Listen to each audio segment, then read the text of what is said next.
అత్యాధునిక ఆయుధాలతో చుట్టూ ప్రైవేట్ సైన్యం. వారు చెప్పింది చేయకుంటే చీకటి గదుల్లో నిర్బంధం, విద్యుత్తు షాకులిచ్చి హింసించడం, తిండి పెట్టకుండా పస్తులుంచడం, ఎన్ని ఇబ్బందులున్నా రోజు 19 నుంచి 20 గంటలు పని చేయించడం, తప్పించుకోవాలని చూస్తే తుపాకీతో కాల్చి పడేసే కర్కశం. ఇవి దక్షిణాసియా దేశాల్లో చైనీయుల ఆధ్వర్యంలో నడుస్తున్న సైబర్ నేరాల కాంపౌండ్లో బందీలుగా మారిన భారతీయుల అనుభవాలు. ఇలా నరకయాతన అనుభవిస్తున్న కొంతమందిని 2 రోజుల క్రితం కేంద్రం స్వదేశానికి చేర్చింది. వారిలో 22 మంది ఏపీ వాసులున్నారని సిఐడి పోలీసులు తెలిపారు.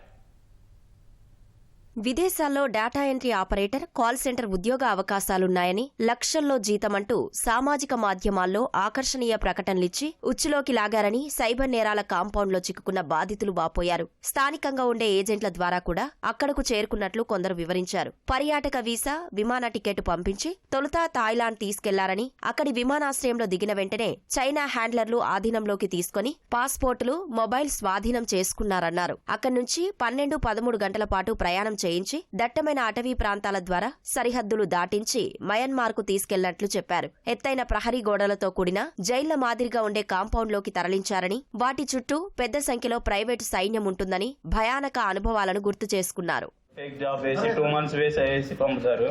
అక్కడికి వెళ్ళినాక Chinese passports and mobiles hand over ఇంకా స్కామ్ లోకి దింపేస్తారు. ఇండియన్స్, ఎన్ఆర్ఐస్, యుఎస్ లో ఉన్న వాళ్ళని టార్గెట్ చేస్తారు. లవ్ స్కామ్ అని చెప్పి ట్రాప్ చేసి ట్రేడింగ్ లోకి దించుతారు. బిగ్ అమౌంట్ వచ్చేదాకా మమ్మల్ని ఫిజికల్ గా పనిష్మెంట్స్ ఇస్తారు. సో జాబ్ జరిగిన తర్వాత అక్కడికి వెళ్ళిన తర్వాత హోటల్ లేదు, ఏమీ లేదు, కంప్యూటర్లు ఇచ్చి ఇక్కడ వచ్చేయమన్నారు. నాకు అసలు ఈ వర్కే తెలియదు, అది అనగానే మేము ట్రైనింగ్ చెప్తాం, మేము నేర్పిస్తాం, చేసేయాలని చెప్పారు. నా పాస్పోర్ట్ ఫోన్ తీసుకొని 10 లక్షలు అయింది, 10 లక్షలు కడితే మేము టికెట్ లేకపోతే లేదని చెప్పారు. నియర్లీ 18 hours వర్క్ చేయించుకున్న వాళ్ళు ఫిజికల్ హెరాస్మెంట్ చేసేవాళ్ళు, అంటే పనిష్మెంట్ లెవెల్ అని చెప్పి, కరెంట్ షాక్ అని చెప్పి అలా చేసేవాళ్ళు.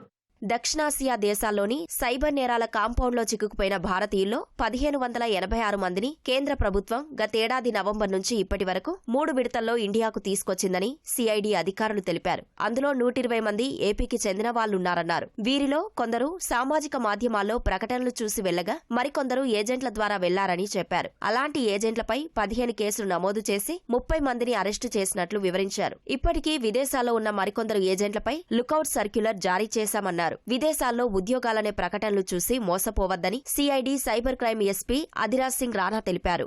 ఎట్లాంటి జాబ్ ఆఫర్ వచ్చినప్పుడు కొంచెం మీరు జాగ్రత్త ఉండాలి. చాలా బయట పోతాము, జాబ్ వచ్చింది, బాగా డబ్బులు వస్తాయి, కానీ ఎట్లా ఉండదు. ఓన్లీ కంపెనీస్ రియల్ అయితే మీ పోవాలా, ఏజెంట్స్ రియల్ అయితే మీ వెరిఫై చేసుకొని రావాలి. మీకు ఏదో హెల్ప్ కావాలంటే you can contact the SHOs, police స్టేషన్లో అడగవచ్చు ఇదే ఒక నిజం ఆఫరా, బికాజ్ చాలా కేసెస్ చూస్తున్నాము మన ఆల్ ఓవర్ ఇండియా. సో మీ కొంచెం జాగ్రత్త ఉంటే ఇట్లాంటి క్రైమ్స్తో you can be risk free. And parents కూడా వాళ్ళు ఏమనుకున్నారు అంటే, మా కొడుకు బయట జాబ్ చేస్తున్నారంటే, కొడుకు కూడా బయట ఇట్లా నేరంలో బలవంతంగా చేసుకున్నారు. సో మీ కూడా మీ కొడుకు బయట ఉంటే మనకి you can contact CID or you can contact local police.